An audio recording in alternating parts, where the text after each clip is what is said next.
야구야구 김영준입니다. 양키스가 월드시리즈에 진출했습니다. 27번의 월드시리즈 우승이 2위 세인트루이스보다 16번이 많고 40번의 월드시리즈 진출이 2위 다저스의 2배인 양키스는 1996년부터 2009년까지 14년간 7번 진출해 5번을 우승했지만 2009년 마지막 우승 이후로는 14년 동안 진출하지 못했습니다. 이는 베이브루스 합류 최장기간 타이에 해당되는 기록으로 올해도 실패했다면 15년 연속 진출 실패가 신기록이 될 뻔했습니다. 양키스는 보스턴에게 당한 2004년 리버스 스윕을 시작으로 2010년 텍사스와 2012년 디트로이트, 2017년, 2019년, 2022년에는 모두 휴스턴에게 패해 ALCS 6연패가 이어지고 있었습니다. 지친 불펜에게 휴식을 주고 게리코를 월드시리즈 1차전에 내기 위해서는 오늘 시리즈를 끝내야 했던 양키스는 초반에 경기가 꼬입니다. 1회 초를 토레스의 안타와 소토의 2루타로 시작하지만 3루 코치 루이스 로하스가 토레스를 무리하게 돌려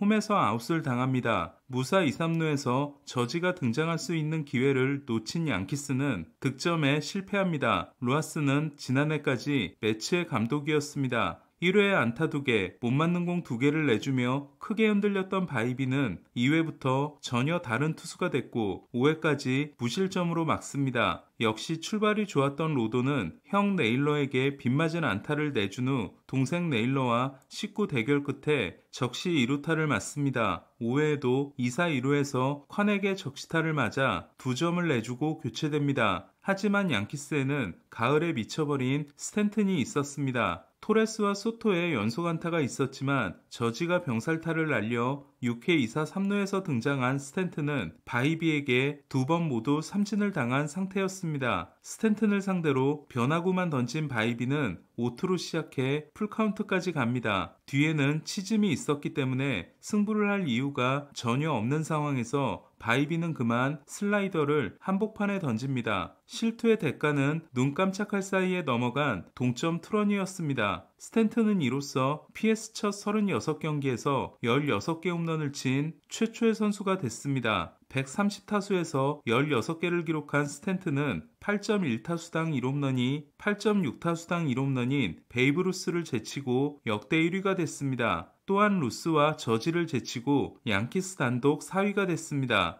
다시 불펜 대결이 된 경기에서 클리브랜드는 스미스, 헤링, 클라세가 9회까지 실점하지 않습니다. 3일 연속 등판한 클라세는 101마일 커터를 던져 스탠튼을 삼진으로 잡습니다. 홈즈를 낼 수 없었던 양키스는 마크라이터 주니어가 불안했지만 팀일과 제이크 커즌스가 아웃카운트를 4개씩 잡아줍니다. 커즌스는 4개 모두 삼진이었습니다. 그리고 2대2로 맞선 9회 말에 어제 처음으로 쉬었던 위버가 올라와 3자 범퇴로 정리합니다. 10회 초 웰스가 1사후 볼넷을 얻은 양키스는 버두고가 병살타성 타구를 칩니다. 하지만 클리브랜드 유격수 로키오는 서두르다 히메네스의 토스를 놓쳐 이닝이 끝날 수도 있었던 상황이 1사 1, 2루가 됩니다. 토레스를 삼진으로 잡고 2사 1, 2루에서 소토를 상대한 게디스는 1006개의 공을 모두 변화구로 던졌고 체인지업 2개를 파울로 걷어낸 소토는 알겠다는 듯이 고개를 끄덕입니다. 투수에게 유리한 카운트에서 나온 사인은 하이 패스트볼 유인구였습니다. 게디스가 던진 공은 존보다 높아야 했지만 존에 걸치는 높이로 들어왔고 하이 패스볼 킬러인 소토는 역전 결승 3런을 때려냅니다. 위버가 10회 말도 책임지면서 양키스는 숨막혔던 3사 5차전 승부에서 2승을 챙기고 시리즈를 끝냅니다. 이번 시리즈는 스탠튼에게 부활의 무대였습니다. 안타는 4개에 그쳤지만 4개가 모두 홈런이었던 스탠튼은 3차전에서 클라세 상대 역전 홈런, 4차전에서 스미스 상대 6대2로 달아나는 3런, 오늘 동점을 만든 투런을 날려 홈런의 순도도 좋았습니다. 4홈런 7타점을 올리고 시리즈 MVP가 된 스탠튼은 클리브랜드를 상대로 PS에서 기록한 8개의 안타가 모두 홈런입니다. 2020년 7경기에서 6개를 치고 올해 9경기에서 5개를 친 스탠튼은 홈런이 5개 이상인 포스트 시즌이 2번인 최초의 양키스 선수가 됐습니다. 이번 가을이 스탠튼에게 부활의 무대라면 소토는 자신이 왜 천재인지를 증명하고 있습니다. 스탠튼 대신 시리즈 MVP가 되어도 이상하지 않은 소토는 2003년 애런 분 이후 처음으로 ALCS 연장 이닝에서 홈런을 친 양키스 선수가 됐습니다. 당시 분은 7차전에서 웨이필드를 상대로 끝내기 홈런을 날린 바 있습니다. PS 연장 이닝 2사 투스트라이크에서 앞서가는 홈런을 친 양키스 선수도 2001년 월드시리즈 4차전에서 10회 말 끝내기 홈런을 날린 지터 이후 처음으로 지터는 김병현을 상대로 끝내기 홈런을 날린 시간이 자정을 넘어 11월 1일이었기 때문에 미스터 11월이라는 별명을 얻게 됩니다. PS에서 20경기 연속 출루 중인 소토는 정규 시즌 OPS 0.989에 이어 PS에서 1.106을 기록함으로써 양키스가 왜 자신을 잡아야 하는지를 증명하고 있습니다. 아슨 저지의 주인공 존 헤이머는 소토의 몸값이 6억 달러를 돌파했다는 보도를 했습니다. 스탠튼처럼 클리브랜드 킬러인 소토는 올해 클리브랜드를 상대로 정규 시즌 PS 11경기에서 6개 홈런을 날렸습니다. 26세가 되기 전에 기록한 10개의 PS 홈런은 코레아에 이은 역대 2위로 월드시리즈 1차전이 열리는 날 소토는 만 26세가 됩니다. 가을 야구에서 저지가 2홈런 6타점과 OPS 0.704로 부진한 편이지만 스탠튼이 5홈런 11타점, 소토가 3홈런 8타점으로 미친 활약을 하고 있는 양키스는 소저스가 10홈런 25타점, 나머지 타자들이 3홈런 14타점으로 홈런의 77%와 타점의 64%를 소저스가 담당하고 있습니다. 여기에 토레스와 볼피가 많은 출루로 득점 기회를 만들고 이번 시리즈에 합류한 리조도 14타수 6안타 2볼넷으로 출루율 5할을 기록했기 때문에 소저스에만 의존한 타선이라고 할 수 없습니다. 불펜 역시 동점 홈런에 충격을 딛고 오늘 2이닝 무실점을 한 위버와 8경기 연속 등판 후 6위를 쉬게 된 홈즈, 토미 케이니, 티밀의 커즌스까지 보탬이 되기 시작했습니다. 1948년 마지막 우승 이후 77시즌 연속 우승 실패가 확정된 클리브랜드는 선발진 붕괴를 이겨내지 못했습니다. 클리브랜드는 디비전 시리즈에서 디트로이트와 5차전 승부를 하면서 불펜이 지치기 시작했고 ALCS에서도 4차전까지 평균 6이닝을 던지며 균열이 생기기 시작했습니다. 특히 3차전에서 저지와 스탠튼에게 백투백을 맞고 어제 패전을 아는 클라스의 부진은 팀에게 치명타가 됐습니다. 정규 시즌에서 39홈런 41도루를 기록하는 최고의 활약을 했지만 타선의 기둥이 되어야 했던 라미레스는 임팩트 있는 활약을 하지 못하고 시리즈를 끝냈습니다. 라미레스는 PS 통산 OPS가 0.674로 정규 시즌보다 떨어집니다. 하지만 21회의 연봉 총액을 가지고 CS 진출까지 만들었다는 점에서 테리 프랑코나 감독 없이도 팀이 좋은 방향으로 가고 있다는 걸 확인시켜줬습니다. 오늘 소식은 여기까지입니다. 야구야구 김영준이었습니다.